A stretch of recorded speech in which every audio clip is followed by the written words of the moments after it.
Hello, in this video I'm gonna show you how to turn on your SJCAM SJ8 PRO.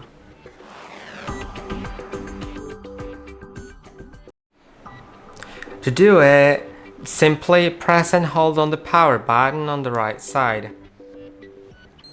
You may hear a chime, then the screen will light up. You can see now it is on. If it wasn't on in your case, then most probably you have battery uninstalled.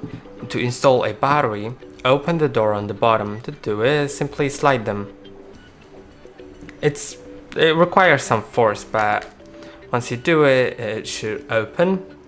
You can see I have taken out the battery.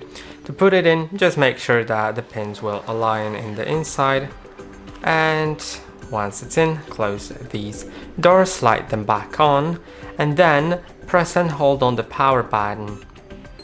Now it should be on. I hope that this video was helpful. Don't forget to like and subscribe, and see you in the next one.